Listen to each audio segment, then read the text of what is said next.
नमस्कार, मी Gyanada Kadam. Marathi Bigg Boss ladies special मध्ये आपल्या सगळ्यांचं स्वागत. ज्या मराठी बिग बॉसेसनी आपलं घरदार सांभाळत आपला व्यवसायही सांभाळला, आपल्या उद्योगामध्ये गगनभरारी घेतलेली आहे, अशा सर्व उद्योजकांशी आपण बातचीत करतो आहोत, त्यांचा प्रवास जाणून घेतोय. आणि आजच्या आपल्या बिग बॉस खऱ्या अर्थानं आपल्याला मल्टीटास्कर म्हणावे लागतील. कारण देशातला कुठलाही सेलिब्रिटी असो, कुठलंही 5 स्टार हॉटेल असो किंवा जगप्रसिद्ध अशी आपल्या देशातली मंदिरं असू देत, सगळीकडे त्यांचा आणि त्यांच्या कंपनीचा मुक्त संचार आपल्याला पाहायला मिळतो. सो जाणून घेऊयात कोण आहेत आजच्या Marathi Bigg Boss. Nita Lad, crystal group of कंपनीच्या चेअरपर्सन आणि मॅनेजिंग डायरेक्टर. आपले पती प्रसाद लाड यांच्या साथीनं त्यांनी 90च्या दशकात अवघ्या काही लाखांसह सिक्युरिटी सर्व्हिस सुरू केली आणि आता अगदी किचन पासून ते घरातल्या बगीच्यापर्यंत लागणाऱ्या सर्व सोयी पुरवत त्यांची कंपनी 500 कोटींच्या वर उलाढाल करते. कंपनीच्या माध्यमातून सिक्युरिटी, हाऊसकीपिंग, विमान कंपन्यांसाठी ग्राउंड सर्व्हिसेस, केटरिंग सर्व्हिस अशा एक ना अनेक सेवा पुरवण्याच्या उद्योगात त्यांनी आपल्या कक्षाही रुंदावल्यात.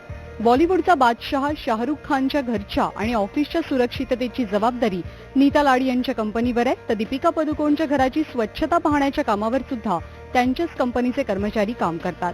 आणि केवळ सेलिब्रिटीज नाही, तर तिरुपती बालाजी मंदिर परिसराच्या स्वच्छतेची जबाबदारी सुद्धा त्या समर्थपणे पेलतात.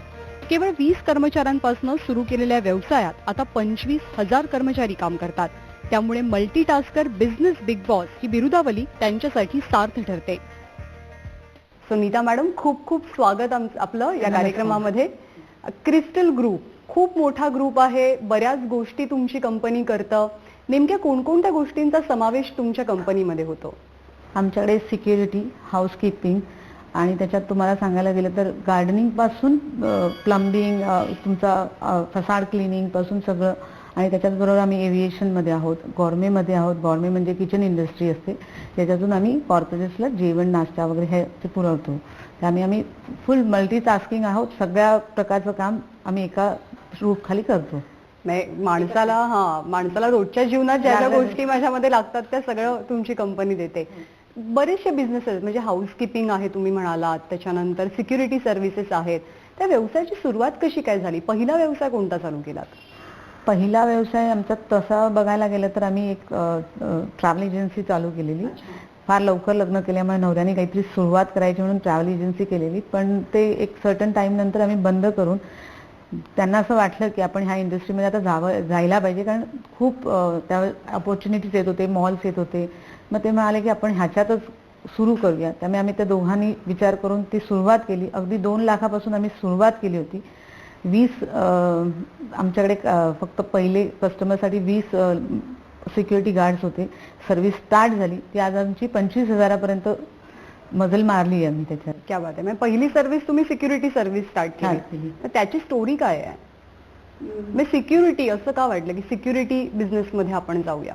कारण त्याच सुमारास ना मॉल्स येत होते आणि हे मोठमोठ्या कंपनीज आपल्याकडे येत होत्या, तर त्यांना गरज होती सिक्युरिटीची. आणि असा एक लेखही आला होता पेपरातून, तर आपण बाहेरच्या कंपनीज ही कामं करत होती, म्हणजे हे बाहेर लंडनमधून वगैरे आलेल्या सगळ्या तर आम्ही विचार केला की आपण आपलीच लोकांना का नाही समजवून हे काम करावं. कारण आपल्या लोकांना ही सवय नव्हती की बाबा सिक्युरिटी गार्ड म्हणून कसं उभं राहायचं वगैरे. पण त्यांना ट्रेनिंग आणि त्यांना समजून सांगितल्यानंतर एक आम्हाला ऑपॉर्च्युनिटी मिळत गेल्या की आम्ही बऱ्यापैकी काम करू शकतो.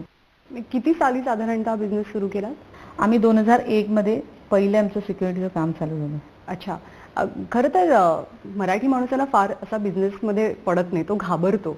तर तुम्हाला भीती नाही वाटली की आपले मिस्टर एवढी मोठी स्टेप उचलतायत? म्हणजे तुम्ही विरोध केलात आधी का काय? मी विरोध कधीच केला नाही, कारण मला त्याच्यावर विश्वास होता आणि आमच्या दोघांनाही विश्वास होता की आपण दोघं काहीतरी काम नक्कीच करू. आणि मला आजही त्याच्यावर फुल फेथ आहे की तो जे काम करेल तो 100% सक्सेस करेल. आता खरं तर सिक्युरिटी म्हटली ना की आपण ज्या माणसाला नोकरीवर ठेवतो तर त्याला खूप पडताळून घ्यावं लागतं, कारण सोसायट्यांच्या पण डोक्यांचा सगळ्यात मोठा ताप असतो तो म्हणजे सिक्युरिटी गार्ड किंवा वॉचमन कोण असतो. माणसं कशी पारखलीत मग तुम्ही? माणसं आजही मी पारखणं हा फार मोठा हे आहे, पण आमच्याकडे आल्यानंतर ना आम्ही त्यांना लॉयल्टी ह्या गोष्टीवरती बरंच लेक्चर दिलं जातं. आमचं प्रोडक्ट आहे माणूस, आणि त्या माणसाला जर तुम्ही सगळ्याच फॅसिलिटी दिल्या तर तो मग चोऱ्या आणि हा प्रकार करत नाहीत आणि तो आपल्यावर विश्वास ठेवतो की बाबा ही जी व्यक्ती आहे, हे आपले जे बॉस आहेत ते आपल्याला पूर्णपणे आपल्या मदत करतात, तर आपण ह्या गोष्टी न केल्या पाहिजेत. तर आमच्याकडे आज ही म्हणजे अगदी ओपन डोअर पॉलिसी आहे. पण मग सिक्युरिटीचा बिझनेस तुमचा मे बी सेट झाला, मग त्याच्यानंतर दुसरा बिझनेस म्हणजे आणखी एक सर्व्हिस आपण द्यावी हे तुम्ही कधी ठरवलं? 2005 मध्ये ना परत असंच झालं की लोकांना हाऊसकीपिंग, कारण मॉल्सला तर हाऊसकीपिंगची गरज असते, हॉस्पिटल्स हे, तर मग आम्ही हाऊसकीपिंगच्या ह्याच्यात उतरलो. त्याच्यामध्ये कसं आहे की प्लंबिंग, परत इलेक्ट्रिशियन्स आणि ह्या सगळ्या गोष्टी आम्ही प्रोव्हाइड करायला सुरुवात केली. तर तो एक मोठा म्हणजे आजचा सगळ्यात मोठा मला वाटतं बिझनेस हाच आहे, हाऊसकीपिंग म्हणजे इंटिग्रेटेड फॅसिलिटीजच्या. आणि त्याच्यामध्ये गार्डनिंग म्हणा, प्लंबिंग म्हणा, ह्या सगळ्या गोष्टी मग आम्ही त्याच्यात उतरल्यानंतर ना एक एक गोष्ट कळत गेली की बाबा ही ह्यांना गरजेची आहे, मग त्या आम्ही इम्प्लिमेंट करत गेलो त्याच्यामध्ये. तर तुम्ही मग सिक्युरिटी नंतर तुम्ही म्हणालात की तुम्ही हाऊसकीपिंग सुरू केलं, मग त्याच्यानंतर बिझनेस कसा अजून पुढे विस्तारत गेला? तर म्हणजे ह्याच्यामुळे काय झालं की इंटिग्रेटेडचं खूप ह्यूज काम आहे आणि आम्ही फक्त मुंबईत नाही करत, आम्ही पूर्ण ऑल ओव्हर इंडियामध्ये काम करतो. मग पटियालापासून अगदी खाली कन्याकुमारीपर्यंत काम करतो. तमिळनाडूमध्ये आम्ही 48 हॉस्पिटल करतो, 32 डिस्ट्रिक्टमध्ये. अशी मोठी मोठी मग कामं आम्ही घेत गेलो. त्यामुळे मग वाढत गेली ती कामं आणि आत्ता त्याच्यानंतर मग आम्हाला असं वाटलं की एव्हिएशनमध्ये पण खूप स्कोप आहे. तर एव्हिएशन एक डिपार्टमेंट उघडलं आणि एव्हिएशनचं काम चालू झालं, जिथे आम्ही पॅसेंजर उतरण्यापासून पॅसेंजर चढायच्या आधी जी आम्हाला 30 मिनिट्स मिळतात, त्याच्यामध्ये तुम्हाला पूर्ण एअरक्राफ्ट क्लीन करावं लागतं आणि ते क्लीन करून त्याच्यानंतर पुशबॅक म्हणतात, जो फ्लाईटला आपण पुशबॅक देतो, ते देण्यापर्यंत आम्ही संपूर्ण काम करतो. तर आज आमच्याकडे तशी 7 एअरपोर्ट्स आहेत इंडियातली. त्याच्यानंतर असं वाटलं की किचन इंडस्ट्रीमध्ये उतरलं पाहिजे, कारण कॅन्टीन हा बघितलं की सगळीकडे आम्हाला विचारत होते की ही पण तुम्ही देऊ शकता का. तर त्यात मला खूप इंटरेस्ट होता की चला किचन इंडस्ट्रीमध्ये एक लेडी म्हणून मला इंटरेस्ट होता. मग आम्ही त्याची सुरुवात केली की चला एक गव्हर्नमेंट सांताक्रूजला माझं ऑफिस आहे आणि आज माझ्याकडे तिथे पण जवळजवळ 7 ते 8 मोठ्या मोठ्या कंपन्या आहेत. TCL आहे, सिमेंट्स आहे, आदित्य बिर्ला आहे, ILFS आहे. त्याला मी 3,500 रोजचं आमचं जेवण जातं. ते मी आणि माझी एक नणंद आहे, दोघी मिळून ते काम पूर्णपणे बघतो. तुम्ही मगाशी तामिळनाडूमधल्या कामाचा उल्लेख केला, तर तुम्हाला त्रास नाही झाला दुसऱ्या राज्यात जाऊन? तामिळनाडू सारख्या जिथे भाषेचा खूप मोठा प्रॉब्लेम आहे? खूप म्हणजे काय झालं की आपल्याकडे इंडियात मुंबईत बघितलं तर ना हिंदी, इंग्लिश कुठचीही लँग्वेज आपण बोलतो. तमिळनाडूमध्ये ते म्हणजे त्यांचीच लँग्वेज बोलतात, ते इंग्लिशही नाही बोलत.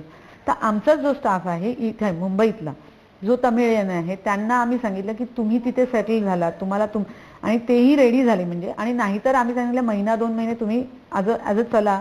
ते आमचे मीडिएटर झाले, त्यांच्याबरोबर आम्ही त्यांना थ्रू त्यांची प्रश्नाची उत्तरं द्यायचो आणि असं करून करून तो 1 महिन्यात आम्ही सेट केला बिझनेस.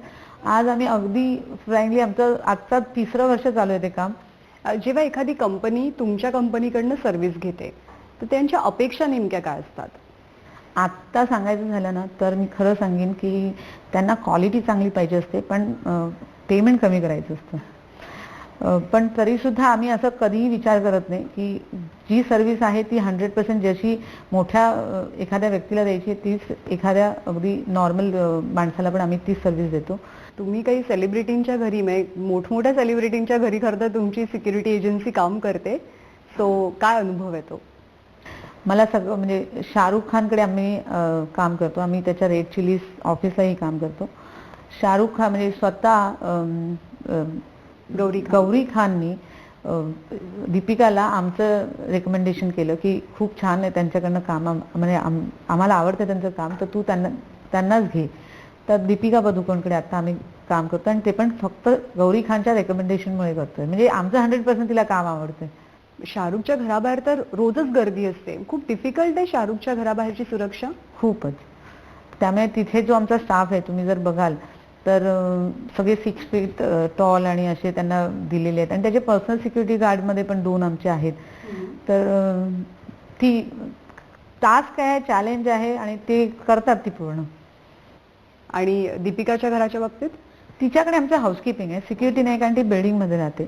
त्यामुळे आणि त्याच्यामध्ये पण तिचं हैदराबादचं जे घर आहे तिथेही आमच्याकडनं इथून गेलेली आहेत माणसं. जवळजवळ तिच्याकडे 14 माणसं मी पाठवली आहेत आत्ताच. तिने आम्हाला सांगितलं मला माहिती नाही, तुम्हीच आम्हाला माणसं इथून सिलेक्ट करून पाठवा. तर आज तिच्या हैदराबादच्या आईवडिलांच्या घरी आमची हाऊसकीपिंग कंप्लीट काम करते. हा आम्हाला एक मिळालेले सर्टिफिकेट आहे. सगळ्यांना तुमचं ग्लॅमरस काम वाटेल की शाहरुख खानच्या घराला त्याच्या कंपनीला तुम्ही सिक्युरिटी देतात, ते काम नेमकं मिळालं कसं?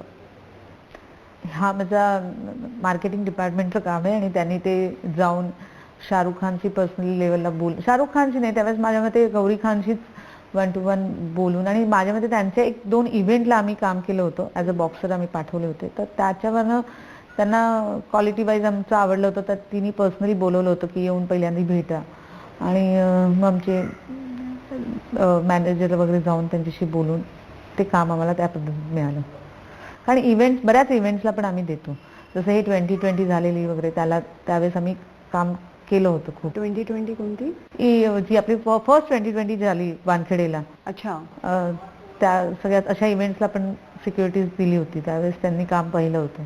सेलिब्रिटीच्या घराच्या सिक्युरिटीचा किंवा हाऊसकीपिंगचा मुद्दा झाला, पण जगभरातले लोक जिथे दर्शनासाठी येतात त्या बालाजी मंदिराच्या पण स्वच्छतेचं काम तुमच्याकडे आहे.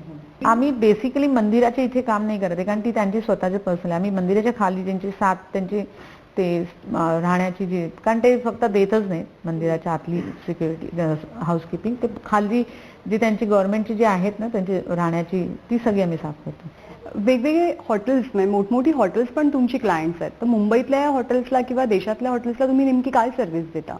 आमची आता सहाराला चालू आहे, 4 सीझन्स आहे. त्यामुळे तिथे आमचं हाऊसकीपिंग सिक्युरिटी आम्ही तिथे बटलर पासून सगळं प्रोव्हाइड करतो. अच्छा. स्ट्रॅटेजी आणि प्लॅनिंग सगळं एकच असतं. मला नाही वाटत की आपण डिफरंट काही लोकांना देऊ शकतो. शाहरुख खानला जे देतो तेच त्यांनाही देतो, कारण त्याच्यामध्ये क्वालिटीमध्ये डिफरन्स तर करूच शकत नाही आपण. त्यामुळे मला नाही वाटत की चेंजेस काय त्याच्यात आहेत. जे आहे ते काम आहे आमचं, स्वच्छ आणि चांगलं काम. ज्या दिवशी माझ्या नवऱ्याने मला सांगितलं की मी चार्टर्ड बुक केले, त्या दिवशी मी आधी विचारत होती कितीला पडलं, कसं काय घेतलं. एव्हिएशन जेव्हा आम्ही स्टार्ट केलं ना, तर आम्हाला माहिती होतं की त्या सर्व्हिसमध्ये ते आम्ही सर्व्हिस देतो त्याच्यामधनं, त्यामुळे ते नीड होतं.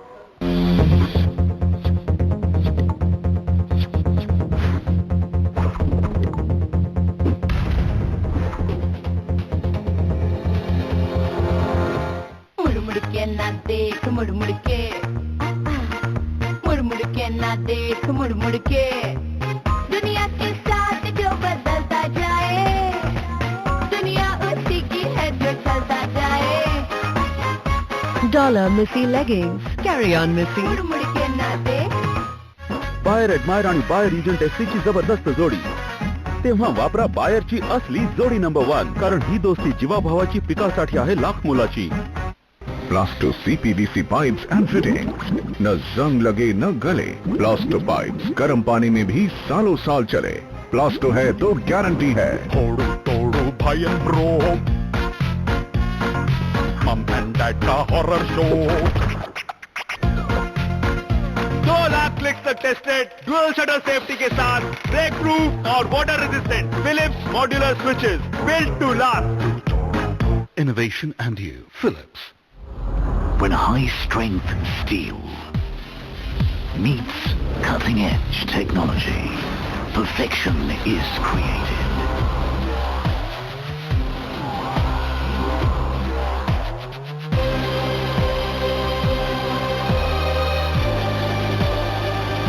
Now it's my turn. Presenting Creta, the perfect SUV. Hyundai. वाह, टपोरे टपोरे दाणे काय वापरतो शेतात? कोराजन. काका, या टपोऱ्या दाणियांमध्ये माझा बॉल तर हरवला. फुलांच्या अवस्थेत डुपॉन्ट कोराजन वापरा, ज्यामुळे मिळते अळ्यांपासून दीर्घकाळ सुरक्षा. एकसारखे टपोरे दाणे म्हणजे भरघोस पीक. वा काकू, जारजार दागिने. डुपॉन्ट कोराजन जीवन बदलून टाकते.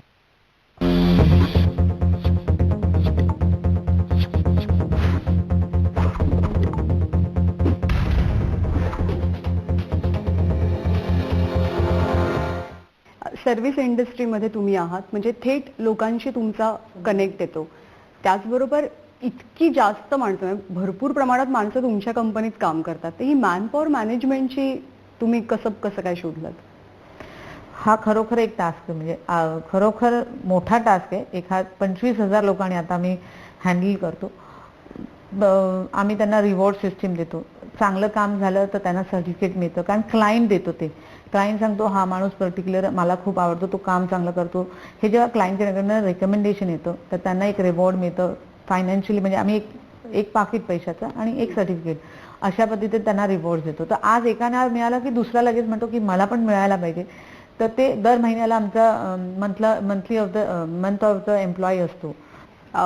त्याचबरोबर आत्ता हे सगळं छान दिसतंय, खूप मोठा बिझनेस दिसतोय, पण सुरुवात नक्की सोपी नसेल या सगळ्याची? बिलकुल नाही. मी तर म्हणेन की माणूस उतरल्यानंतर त्याला कळतं की किती त्रास असतो त्याच्यामध्ये. माणसांना आणणं हा एक मोठा टास्क आहे, कारण कोणाला सिक्युरिटी गार्ड व्हायचं नसतं. तर त्याला समजवणं, आणणं, त्याच्याकडनं ट्रेनिंग करून घेणं, ह्या गोष्टी आम्ही म्हणजे रोजचं आज जर 10 जण आणली तर त्यातली 3च राहतात, बाकीची 7 पळून जातात. कारण नाहीतर मग 4 दिवस नोकरी करतात, त्यांना ते तसं म्हणायला गेलं तर एक 12-12 तास उभं राहणं हा पण मोठा काम न झेपणारं काम आहे. पण पैशासाठी लोक करतात आणि कंपनीची लॉयल्टी असेल तर ते आपल्याशी बरोबर राहतात. जेव्हा व्यवसाय चालू केला तेव्हा पहिल्यांदा भांडवलाचा प्रश्न तर आलाच असेल की पैसे कुठून आणायचे? नक्की. आम्ही अगदी जेव्हा सुरुवातीला केलं ना, ते अक्षरशः 20 लोकांपासून जे स्टार्ट केलं तेव्हा 2 लाख रुपये स्टार्ट केलेले हा बिझनेस. तर ते 2 लाख रुपये घरातून मिळाले, सासूंनी थोडे दिले, आम्ही ते ट्रॅव्हल एजन्सी चालू केलेली त्याच्यातून थोडे होते आमच्याकडे. असं करत त्या 2 लाखातून आम्ही तो पहिला बिझनेस स्टार्ट केला. त्याच्यानंतर मग बँकेकडनं थोडी ओडीची फॅसिलिटी घेतली. असं करत करत मग चालू झालं. म्हणजे ह्या गोष्टी तुम्हाला केल्याशिवाय पुढे जाताच येत नाही. आणि सपोर्टला फ्रेंड्स होते. आणि बेसिकली मी सांगेन, माझा जो मेन म्हणजे डिरेक्टर लेवलला आणि सीईओज आहेत ते आज कित्येक वर्ष आमच्या बरोबर आहेत. आणि ते आमची आजची ना स्ट्रेंथ आहे संपूर्ण, आणि आमचा स्टाफ आमची स्ट्रेंथ आहे. जेव्हा तुमचा बिझनेस मोठा होत होता तेव्हा मुलंही मोठी होत होती. हो. मग ती कसरत तुम्ही कशी पेललीत? सुरुवातीला तर सासू सासरे होते, नंतर मुलं म्हणजे दोन्ही ॲज अ लेडी म्हणून माझ्या मते ती लेडीजकडे ताकद येते की घरी येऊन परत मुलांचं करायलाच लागतं. आजही मी माझी मुलं दोन्ही लंडनला होती आणि आजही ती लंडनवरून आले घरी की फक्त आईच्या हातचं जेवतात. त्यामुळे त्यांना ते करणं हा भाग असतो आणि ते करावंच लागतं. ते त्याला म्हणजे ही एक लेडीजकडे आलेली पॉवर आहे. आणि मला असं वाटतं प्रत्येक लेडी काम करू शकते. तिने जर मनावर घेतलं तर ती नक्कीच करू शकते. आज जेव्हा मागे वळून पाहता, जुने दिवस आठवतात, तेव्हा काय वाटतं? नाही म्हणजे ती मेहनत, ती सगळं आठवतं. मागचं म्हणजे त्रासातून केलेले जे आपण असतं ना मेहनत, ती माझ्या मते एक स्वतःमध्ये काहीतरी फील देत असतं की आपण काहीतरी केलं. म्हणजे त्रास तर होता. मग तुमची आणि तुमच्या मिस्टरांची ओळख? कॉलेजमध्ये. अच्छा. आम्ही कॉलेजमध्ये एकत्र आलो. तुम्ही मूळच्या मुंबईच्याच आहात का? हो. मिस्टर पण मुंबईचे, मी पण मुंबईची. आणि मग माझ्या मते मी ऐकून आहे की तुमचं लव्ह मॅरेज आहे. हो. तर मग आणि ते पण फार लवकर केलं आम्ही. मी 19व्या वर्षी लग्न केलं. अरे बापरे. कॉलेजमध्ये एका क्लासमध्ये एकत्र होतो. एक मित्र म्हणून दोघं भेटलो आणि त्याच्यानंतर मैत्री वाढत गेली. पण मग इझी झाल्या गोष्टी सगळ्यानंतर इझी नव्हत्या, कारण 19व्या वर्षी म्हणजे माझे वडील आमदार असल्यामुळे ते तयारच नव्हते ह्या गोष्टीला. आणि प्रसाद फार म्हणजे तो त्याचे वडील माझगाव डॉकमध्ये कामाला होते, आई इंजिन नेव्हीमध्ये होती. तर त्या परिस्थितीत ते तयार नव्हते. माझे वडील तरी तयार नव्हते. मग शेवटी आम्हाला पळून जाऊन लग्न करावं लागलं. आणि त्याच्यातून मग प्रसादला काहीतरी करावंच लागणार होतं, कारण आईचं म्हणणं होतं आमच्या की घरात बसून तुम्ही काही करू शकत. मला तर ते नेहमी म्हणायचे मुलींनी तर घरी बसलंच नाही पाहिजे, तुम्ही काहीतरी स्वतःच्या पायावर उभे राहा. तर मी म्हटलं चला नवऱ्याबरोबर ते पण आपण पण सुरुवात करू. तुमच्या पूर्ण जॉब प्रोसेसमध्ये, सर्व्हिस इंडस्ट्रीमध्ये सगळ्यात डिफिकल्ट पार्ट म्हणजे सगळ्यात मोठी चॅलेंजेस कोणकोणती आहेत? रिटेन्शन. कारण माणसांना थांबवून ठेवणं